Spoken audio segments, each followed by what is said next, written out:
Hello, welcome to Sylvius tiny world. আজকে আবার চলে আসলাম লন্ডনের রিনাউন্ড কিছু প্লেস সম্পর্কে আপনাদের সাথে শেয়ার করার জন্য।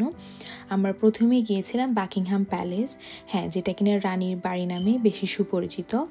আর এই বাকিংহাম প্যালেস প্রথম তৈরি করা হয় 1703 সালে, যেটা কিনা তৈরি করেছিলেন রাজা শেফিল্ড। পরবর্তীতে রানী ভিক্টোরিয়া এটাকে তার প্রথম সরকারি বাসভবনে পরিণত করেন। আর এই বাকিংহাম প্যালেসে রয়েছে 775টি রুম, যার ভেতরে 52টি ব্যবহার করা হয় রাজকীয় বেডরুম হিসেবে। বাকি 19টি হচ্ছে তার বিভিন্ন মিটিংয়ের কারণে ব্যবহার করা হতো, এখনও হয়। আর 92টি আছে এটার ভিতরে অফিস রুম, আর বাকি 188টি হচ্ছে স্টাফদের জন্য বেডরুম। আর এখনকার যে বর্তমান রাজা ফিলিপ, তিনি এখানেই অবস্থান করেন। আর বিভিন্ন ধরনের প্রোগ্রাম বা স্পেশাল কোনো ডেতে এখান থেকেই তিনি তার জনগণের সাথে হাই বাই দিয়ে থাকেন। তারপর বাকিংহাম প্যালেস থেকে আমরা রওনা দিলাম বিগ ব্যানের দিকে।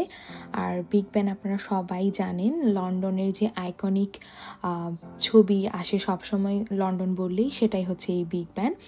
আর 1843 সালে এটা প্রথম বিগ ব্যান হিসেবে পরিচিত হয়। আর তখনকার কমিশনার ছিল বেঞ্জামিন হল, আর সে ছিল খুব টল দেখতে, আর তার নাম অনুসারেই এটা নামকরণ করা হয় বিগ ব্যান।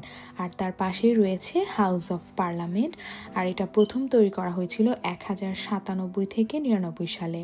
আর এখন এটা ব্যবহার হচ্ছে হাউস অফ পার্লামেন্টে। আর এই লন্ডনে যে কোনো রুলস রেগুলেশন বলে থাকেন, সব কিছুই পাশ করা হয় এই হাউস অফ পার্লামেন্ট থেকে।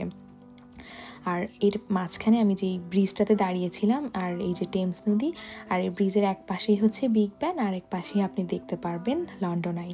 তো আমরা সেখান থেকে প্ল্যান করলাম আমরা হচ্ছে উবার বোটে করে টাওয়ার ব্রিজে যাব।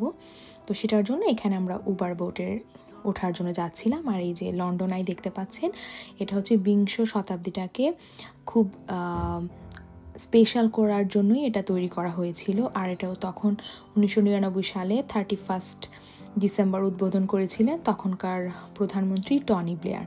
আর এটা তখন থেকেই এটা খুবই সুপরিচিত লন্ডন আই। আর যে দেখতে পাচ্ছেন, আমরা উবার বোটে করে টাওয়ার ব্রিজে যাওয়ার জন্য রওনা দিলাম। আমাদের সাথে যারা ছিল সবাই এখানে ট্যুরিস্ট, আর ওখান থেকে আমাদেরকে সব হিস্ট্রি বলে দিচ্ছিল, যে দুপাশের বিল্ডিংগুলো বা সব হিস্ট্রিগুলো বলছিল। তো এই যে সামনে ছিল একটা রিনাউন্ড একটা ব্রিজ, মিলেনিয়াম ব্রিজ। আর এই যে আমরা লন্ডন ব্রিজটা পার হয়ে ওই যে দূরে দেখা যাচ্ছে আমাদের টাওয়ার ব্রিজ। আর এই টাওয়ার ব্রিজটা তৈরি করা হয়েছে 1894 সালে। আর এই টাওয়ার ব্রিজের সবচেয়ে স্পেশালিটি হচ্ছে এই ব্রিজটা মাঝখান দিয়ে ওপেন থাকে। ওপেন মিন্স খোলা যায়। যখন বড় ধরনের কোনো জাহাজ আসে, তখন হচ্ছে মাঝখান থেকে এটাকে খুলে দেওয়া হয়, আর খুব ইজিলি জাহাজটা ভিতরে চলে আসতে পারে, মানে ওপাশ থেকে এপাশে আসতে পারে। আর এই যে দেখতে পাচ্ছেন, এটা দুইটা স্টেপ, উপরে একটা আর নিচেরটা খোলা যায়। আর উপরেটা হচ্ছে যেন নিচটা যখন খোলা থাকে তখন যেন ইজিলি মানুষ এপাশ থেকে ওপাশে যেতে পারে, এই জন্য এটা তৈরি করা হয়েছিল তখন। বাট এখন এটা আর সেই কারণে ব্যবহার হয় না। এখন হচ্ছে এটা মানুষ টিকিট দিয়ে উপরে উঠে, যেহেতু পুরোটা গ্লাস দিয়ে ঘেরা, উপর থেকে পুরা লন্ডন শহর, লন্ডন ব্রিজ, টাওয়ার ব্রিজ সব কিছু দেখা যায়। এজন্য মানুষ উপরে উঠে এই সব কিছু দেখে থাকে এখানে। তো ওই দিন যেহেতু আমাদের সময় ছিল না আর বিকাল হয়ে গিয়েছিল, তাই আমরা ওই দিন যাইনি। তো আমি টাওয়ার ব্রিজটা আমার এত পছন্দ, এখানে আমি যখনই যাই তখনই আমার ভাল লাগে। আর এই যে পাশে একটা শিপ দেখতে পাচ্ছেন, এটা হচ্ছে খুব রিনাউন্ড, কারণ হচ্ছে এটা দ্বিতীয় বিশ্বযুদ্ধের সময় এই শিপটা দিয়ে তারা যুদ্ধ করেছিল, এই জন্য এটা এখন একটা মিউজিয়াম হিসেবে তারা রেখে দিয়েছে। আর আমরাও উবার বোটে করে টাওয়ার ব্রিজ চলে আসলাম। তারপর আমরা হেঁটে হেঁটে রওনা দিলাম। এই যে লন্ডন ব্রিজও পার হয়ে যাচ্ছিলাম। আর পার হওয়ার পরেই হচ্ছে এখানে খুব বড় একটা মনুমেন্ট আছে, যেই মনুমেন্টটার নাম হচ্ছে monument great fire of London.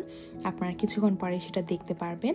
আর এইটার হিস্ট্রিটা হচ্ছে 1666 সালে অনেক বড় একটা ফায়ার, বড় অগ্নিকাণ্ড আসলে এখানে হয়েছিল, যেটার কারণে প্রায় 13-14 হাজার ঘরবাড়ি নষ্ট হয়ে গিয়েছিল, আর 87টা চার্চ নষ্ট হয়ে গিয়েছিল। আর এটা প্রায় 4 দিন ব্যাপী এই অগ্নিকাণ্ডটা কন্টিনিউ ছিল।